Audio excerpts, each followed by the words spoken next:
قیامت والے دن بڑی بڑی عمارتیں اور بڑی بڑی بلڈنگیں جن کی دنیا کے لوگوں کے ہاں بڑی جو ہے وہ اہمیت ہے کہ یہ فلاں ہاؤس ہے اور یہ فلاں ہاؤس ہے، فَيَذَرُهَا قَاعًا صَفْصَفًا لَا تَرَىٰ فِيهَا عِوَجًا، اللہ ان عمارتوں کو زمین بوس فرما دے گا۔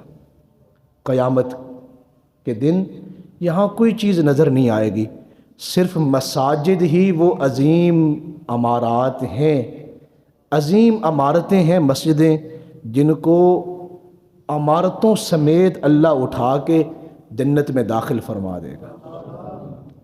اور یہ مساجد ہیں جو قیامت والے دن اپنے آپ کو آباد کرنے والوں کو بلائیں گی کہ یہ وہ لوگ تھے جنہوں نے ہمیں آباد کیا ہے۔ نیک اعمال کی جو توفیق ہے یہ اللہ تعالیٰ کے فضل پر مشتمل ہے۔ ایک بہت بڑی ہستی ہیں حضرت خواجہ خواجگان حضرت امام حسن بصری رحمۃ اللہ تعالی علیہ، بڑے عظیم اولیاء کرام کی صف میں تابعین کا شرف ہے۔ مولا کائنات حضرت مولا علی کرم اللہ وجہ الکریم کی خلافت کا شرف حاصل ہے ان کو۔ یہ مولا علی رضی اللہ تعالیٰ عنہ سے براہ راست فیض یاب ہے حضرت خواجہ حسن بصری۔ یہ جو جمعۃ المبارک میں یا دیگر نمازوں میں جو لوگ جلدی مساجد میں آتے ہیں، آپ جانتے ہیں کہ اس کے پیچھے راز کیا ہے؟ یہ توفیق ربی ہے۔ اگر اللہ کی توفیق مومن کو حاصل نہ ہو تو وہ کبھی بھی نیک عمل کی طرف راغب نہیں ہو سکتا۔ حضرت خواجہ حسن بصری کی بارگاہ میں ایک شخص آیا اور کہا کہ میں رات کو صبح کی نماز کے لیے لوٹے میں پانی کنویں سے نکال کے پانی بھر کے اپنے سرہانے رکھتا ہوں، چارپائی کے قریب رکھ دیتا ہوں، اور یہ میں اس لیے کرتا ہوں کہ کہیں میری صبح کی نماز اس لیے قضا نہ ہو جائے کہ میں بھی اٹھوں گا اور وہاں کنویں پہ پانی مجھے نکالنا پڑے گا اور پھر میں اپنا برتن بھروں گا اور پھر میں وضو کروں گا۔ تو اس تکلیف سے اور اس سستی سے غفلت سے بچنے کے لیے میں کیا کرتا ہوں، رات کو ہی پانی نکال لیتا ہوں اور اس برتن کو بھر لیتا ہوں جس سے میں نے صبح وضو کرنا ہوتا ہے۔ یہ کوشش کرنے کے باوجود اے امام حسن بصری مجھے صبح کی نماز کی توفیق نہیں حاصل ہوتی، حالانکہ میرے سرہانے وہ پانی رکھا ہوا ہے اور میں نے رات کو پانی بھر لیا ہے، لیکن صبح کی نماز کے لیے میں نہیں اٹھ پاتا۔ تو جانتے ہیں حضرت خواجہ حسن بصری رحمۃ اللہ تعالی علیہ نے کیا ارشاد فرمایا؟ فرمایا تمہارے گناہوں نے تمہیں اس قدر جکڑ لیا ہے کہ نیک اعمال کی طرف تمہاری توجہ نہیں ہوتی۔ تم نیک اعمال کرنا چاہتے ہو لیکن گناہوں میں اس قدر جکڑے ہوئے ہو وہ تمہیں نیک عمل جو ہے وہ کرنے نہیں دیتے۔ اس لیے وہ لوگ جو نیک اعمال کی طرف متوجہ ہیں وہ اپنے آپ کو خوش نصیب سمجھیں کہ اللہ تعالیٰ نے ان کو یہ توفیق بخشی ہوئی ہے اس عمل کے لیے، وگرنہ اس وقت کتنے لوگ ہوں گے جو باہر روڈوں پہ ہوں گے، دکانوں میں ہوں گے، گھروں میں بیٹھے ہوں گے کہ جمعۃ المبارک کی دوسری اذان ہوگی تو جا کے نماز پڑھ لیں گے، حالانکہ جمعہ شریف جو ہے وہ کب سے شروع ہوتا ہے؟ صبح طلوع سے، بلکہ جمعرات کی شب جب سورج غروب ہوتا ہے تو جمعۃ المبارک شروع ہو جاتا ہے، اور آج سورج کے غروب ہونے تک جو جمعۃ المبارک کی برکتیں اور رحمتیں ہیں وہ اللہ برسا رہا ہے۔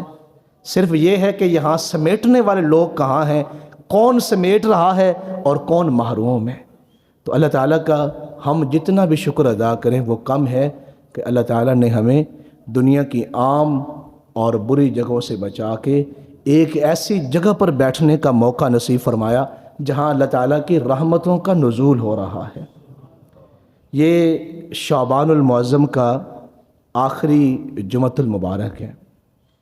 آنے والی جمعرات شریف کو یا غالباً جمعہ شریف کو ماہ مبارکہ اور ماہ رحمت اور ماہ برکت اور ماہ رمضان المبارک شروع ہو رہا ہے۔ دعا ہے کہ اللہ تعالی ہمیں اس مبارک مہینے کی برکتیں اور رحمتیں سمیٹنے کی توفیق نصیب فرما۔ ہمارے آقا کریم صلی اللہ علیہ وسلم کی جہاں دیگر مبارک سنتیں ہیں جن کو میں اور آپ جانتے ہیں، ان میں سے حضور علیہ الصلوۃ والسلام کی ایک سنت مبارکہ یہ بھی ہے کہ رجب سے ہی حضور رمضان المبارک کی تیاری شروع فرما دیتے۔ رجب کا مہینہ جب شروع ہوتا تو میرے آقا کریم صلی اللہ علیہ وسلم دعا فرماتے، یا اللہ رجب کو اور شعبان کو ہمارے لیے برکت والا بنا دے۔ اور پھر کیا ارشاد فرماتے، وَبَلِّغْنَا رمضان، اور ہمیں شعبان اور رجب کی برکتوں کے ساتھ ساتھ رمضان المبارک کی برکتوں تک لے جائیں تاکہ ہم رمضان المبارک کی برکتوں کو سمیٹیں۔ اور جب شعبان المعظم کا مہینہ آتا، میرے اور آپ کے آقا کریم صلی اللہ علیہ وسلم ہر نماز کے بعد رمضان المبارک کی فضیلت جو ہے وہ صحابہ کرام کے درمیان میں بیان فرماتے کہ میرے صحابہ تیار ہو جاؤ، تم اپنا ذہن بنا لو کہ تمہارے ہاں ایک بہت برکتوں والا مہینہ آ رہا ہے، بڑی رحمتوں والا مہینہ آ رہا ہے۔ ہمارے ہاں رمضان المبارک کی لذت یا چاشنی جانتے کیوں نہیں حاصل ہوتی؟ ہم رمضان المبارک کی تیاری نہیں کرتے۔ صحابہ کرام تو پورا سال انتظار کرتے کہ رمضان المبارک آئے اور ہم اس کی برکتوں کو سمیٹیں، اور شعبان المعظم میں میرے اور آپ کے پیارے آقا کریم صلی اللہ علیہ وسلم کی رمضان المبارک کے حوالے سے تیاری مکمل ہوتی تھی، اور اس کی حضور ترغیب دیتے۔ آپ کی رمضان المبارک کے حوالے سے جو احادیث مبارکہ ہیں، حضرت سلمان فارسی آخری دن جو شعبان المعظم کا جو آخری دن ہے، اس دن بھی میرے اور آپ کے آقا کریم صلی اللہ علیہ وسلم نے جو خطبہ ارشاد فرمایا صحابہ کرام کے درمیان میں، وہ رمضان المبارک کی فضیلت کے حوالے سے بیان فرمایا۔ مہمان جتنا بڑا ہو اس کا استقبال بھی اسی شایان شان کیا جاتا ہے، اور اس کا انتظار بھی ویسے ہی کیا جاتا ہے۔ کبھی ایسا ہوا ہے کہ آپ کا بڑا کوئی عظیم مہمان آپ کے ہاں آ رہا ہو اور آپ کہہ رہے ہوں کہ جب وہ آ جائے گا تو پھر ہم تیاری کر لیں گے، بلکہ پہلے ہم بندوبست کرتے ہیں اس کو بٹھانا کہاں ہے، اس کے لیے کھانا کیا بنانا ہے، کون سی چیزیں اس کو پسند ہیں، اس کو ہم نے ویلکم کیسے کرنا ہے، جب اس نے روانہ ہونا ہے تو ہم نے اس کو تحائف کون سے دینے۔ یہ رمضان المبارک سے زیادہ بابرکت کوئی مہمان ہے؟ رمضان المبارک سے زیادہ عظمتوں والا کوئی مہمان ہے؟ ہمارے آقا کریم صلی اللہ علیہ وسلم کی اس حوالے سے بہت زیادہ احادیث مبارکہ ہے، لیکن پہلے میں قرآن مجید کی جو آیت میں نے پڑھی، یہ بڑی مشہور آیت مبارکہ ہے۔ اللہ تعالیٰ نے ارشاد فرمایا، یا ایھا الذین آمنو، اے ایمان والو۔ یہ جو لفظ آمنو ہے نا، اہل ایمان صرف اس لفظ کی چاشنی کو سمجھیں تو لوگ کبھی بھی اللہ کی محبت سے غافل نہ ہوں۔ آمنو، یہ مومن کا اللہ کے ساتھ جو رشتہ ہے نا، سب سے مضبوط جو رشتہ ہے اپنے بندے کے ساتھ، اللہ اس رشتے کا ذکر فرما رہا ہے۔ جیسے ہمارے ہاں ہم اپنے بیٹے کو بعض مرتبہ نام لے کے بلاتے ہیں، لیکن جب محبت بہت زیادہ ہو تو پھر اس کا نام نہیں لیتے ہم، بلکہ اس کو بیٹا کہہ کے بلاتے ہیں، یا اس کی محبت کے جو نام ہم نے رکھے ہوئے ہیں ان محبت والے ناموں سے بلاتے ہیں۔ تو یہ اہل ایمان کے ساتھ اللہ کی محبت کا جو تعلق ہے، اللہ تعالیٰ نے ایسے بیان فرمایا کہ یا ایھا الذین آمنو، اے مجھے ماننے والو، اے میرے ساتھ محبت کرنے والو، اے مجھ پہ ایمان لانے والو۔